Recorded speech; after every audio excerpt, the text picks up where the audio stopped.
Hello and welcome back to my channel. My name is Eleanor and this is going to be my review of Goldilocks by Laura Lamb. This was a phenomenal science fiction book and it's a standalone, and I'm always intrigued to read standalone science fiction books because a lot of sci-fi ends up being very large expansive series which are fantastic too, but a standalone is always a great one to try out. I first heard of this book, I believe it was through Jean, who is a fellow Scottish booktuber, and I think she mentioned this at some point and it piqued my interest because it's very women and feminist focused. This maybe can't be described as a happy book, there's a lot going on. I will preface by saying if you're someone who is still kind of concerned with the goings on in the world, with the pandemic and things like that, or are worried about future kind of real world events, maybe this isn't a book for you to pick up just now. It focuses on kind of the last 30 years of the world before global warming kind of encompasses the world.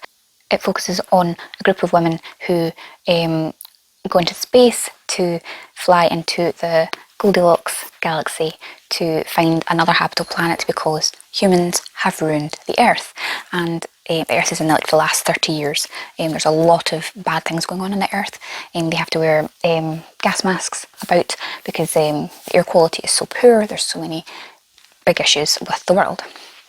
So if any of that kind of still gives you a lot of concern right now, maybe don't pick this book up. But if you love science fiction, if you love dystopian themes, if you love kind of pandemic, end of the world vibes, set in space with some really kick-arse women, this would be a fantastic book for you to try.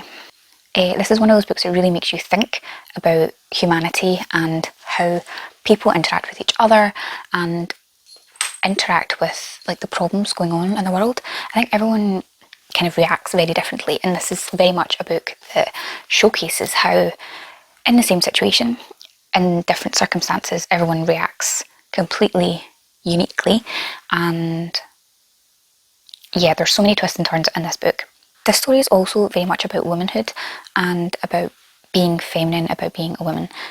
There's female-female relationships in here as well, and in this world women are again kind of subjugated under men, and it's kind of like a parallel universe Earth, but like in another 30-40 years time. And it goes back to the times where women are being kind of pushed out of the workplace, things like that. We've kind of regressed again. So these women are really fighting for their place to kind of make it out to this planet. The planet they're trying to make it to is called Cavendish, and that is very much a very focal point of this story.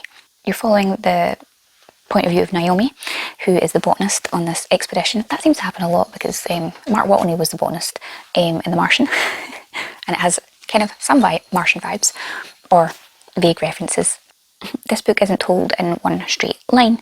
You kind of jump about. The chapter headings are headed 175 days to Cavendish, and then it'll be like 7 years before launch. So it jumps about a bit, and all from Naomi's perspective, and it's about her journey to ending up where she is, and you're also kind of follow them on their journey to Cavendish and what happens through that process, what happens possibly after, what happens before, how she ended up there. And through all these snippets and jumping in her timeline, you learn about the state of the world, and you learn about her adoptive mother, Valerie Black, who is kind of sponsoring this whole mission.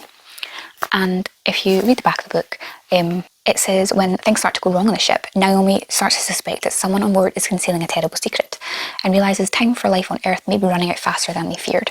So it's not straightforward as trying to get to Cavendish and survive and kind of help humanity on their way.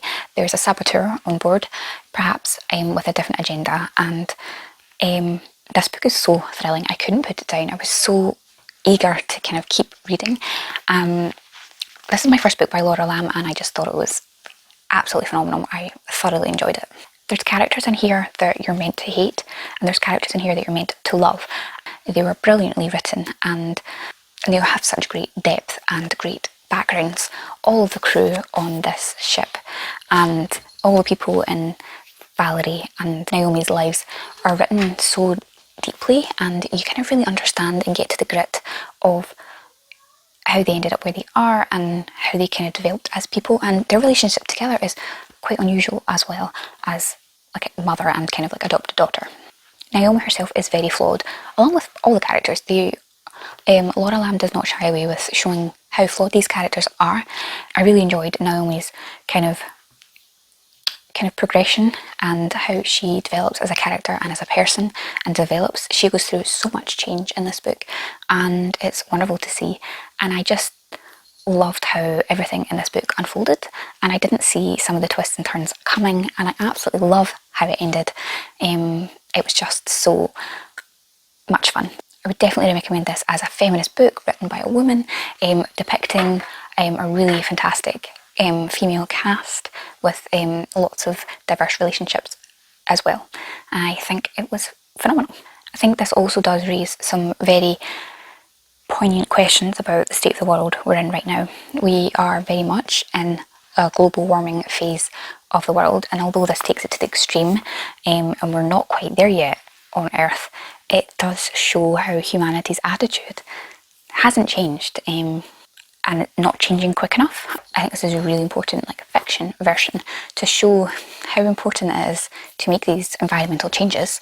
We are heating up the planet, we are causing irreparable harm to the Earth, and I don't know about you, but I don't know that if there is another planet in the galaxy that we could possibly move to yet that we've discovered. So that's a bit concerning, and I think it's a really well written book to kind of highlight those kind of really, really serious issues.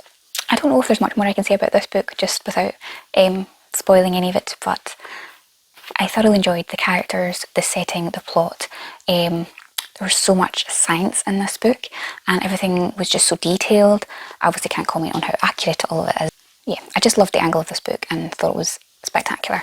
If you've read Laura Lamb yourself, recommend me some more of her books. I'm very intrigued by her and would love to read more.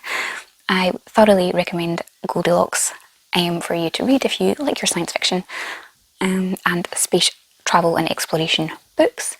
As always, my social media links are in the description if you want to follow me over there.